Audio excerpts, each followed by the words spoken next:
с сестра ми. Тук съм приготвила няколко въпроса, някои са зададени от вас, някои ние сме си ги измисляли, така че нека да започваме. Първият въпрос е: никога не съм спала в палатка.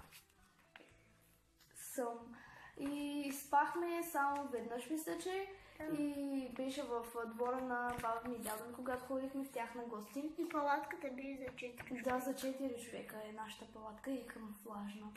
И беше много яко, обаче беше края на лятото и беше доста студено навънка, но една вечер, да, продължаваме. Никога не съм скачала с бънджи. Не съм, но много искам, между другото. Ако някъде ми се отвори шанс, бих скочила много. Да, ама някои скачат от много високо. Да, обаче има като море нещо и много е дълбоко. Зависи. Следващия въпрос. Никога не съм крила нещата на сестра ми на високо, за да не може да ги стигне. Аз съм много често. Аз мисля, това значи не знам. Ти да ги скриеш, аз ще ги стигна това. Мама и да ги скри.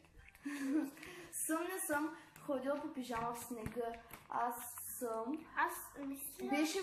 Мисля, че беше миналата зима, да. И бях излязла навън за нещо. И бях по пижама. И до толкова къса пижама.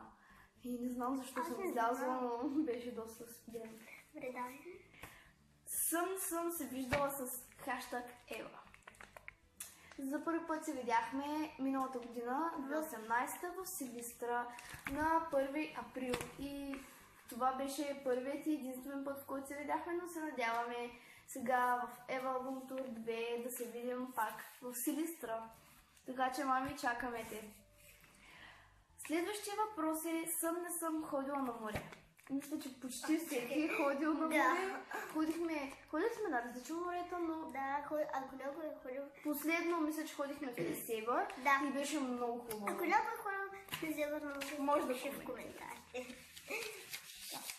Следващия въпрос е: никога не съм се качвала на влак. Аз мисля, че не съм. Не съм и никога не искам да се кача, защото знам, че има много катастрофи. Ето, такива неща е различно. Не съм. Аз не съм. Така, следващия въпрос е: не съм пътувала с самолет. Не съм и няма. И аз не искам. Защото много има катастрофи, такива неща и по телевизора особено колко много. Нето, зависи от много неща, обаче не ми харесва. Никой не знае как може да стане. Не съм участвала в клип на песен на известен певец, певица. Аз съм и в песента новата, която е предадена нататък на Петя, Алекса и Монти, която ще излезе през март месец. Така че очаквайте я и ще видите и мен там. Да, предварително ще ви кажа, естествено. Така, следващия въпрос. Не съм пяла на сцена пред публика. Аз съм. Аз съм казала. Само веднъж, стихче, да. Аз съм била и водеща, но миналата година за първи път пях на сцена. И то на Ева песента "Коледа е тук" беше по Коледа.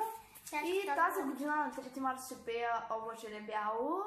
И мисля, че в училище ще я пея също, но не знам кога. Така че пожелайте ми късмет и ми стискайте палци. Така, продължаваме с последните въпроси. И те са само 3, така че ще е кратко видеото, но... Бягала ли съм от час в училище? Мисля, че за малко, много мъничко. Аз съм. Имаше конкретна причина, в смисъл... Не бях сама, бяхме с още няколко човека и избягахме просто. Не бяхме единствените, но си избягахме. И радвам се, че съм избягала тогава в него час.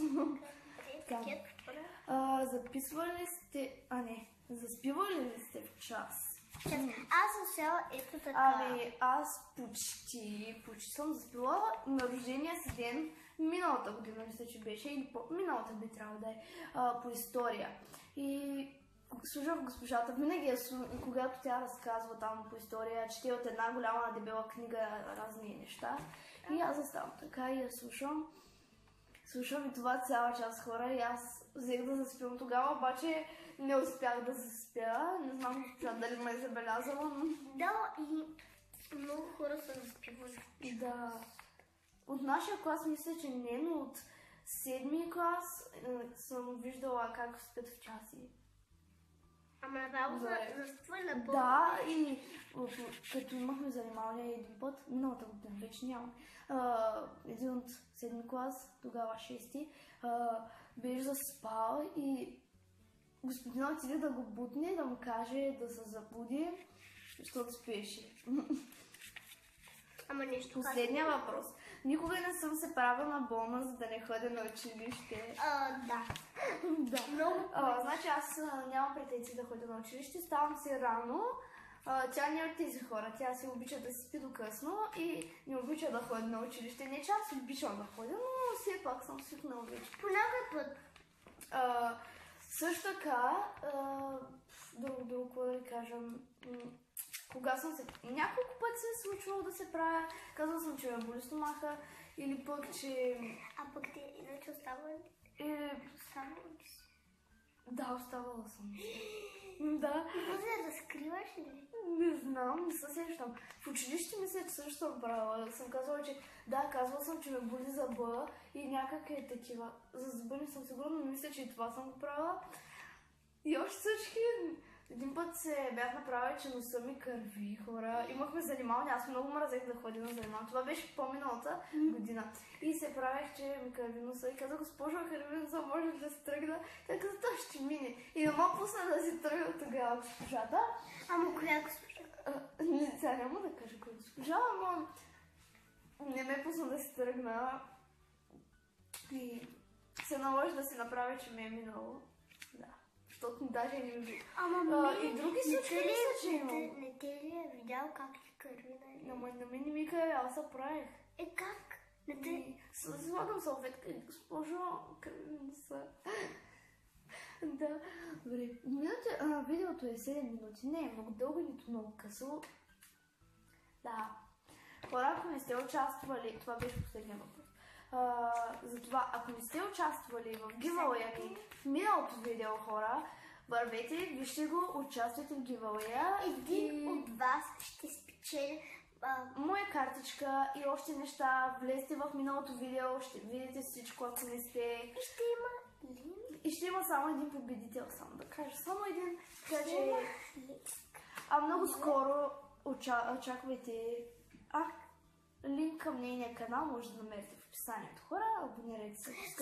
Или лято, ако отивам на море, ако си взема телефона, ако имам интерес, може да снимам клип. Също така, хора, очаквайте влогове от София, Свиленград, много скоро, април месец. Че останахте до края на това видео. Обичам ви, абонирайте се за каналите ни и много скоро очаквайте ново видео, а то е в следващия четвъртък. Обичам ви!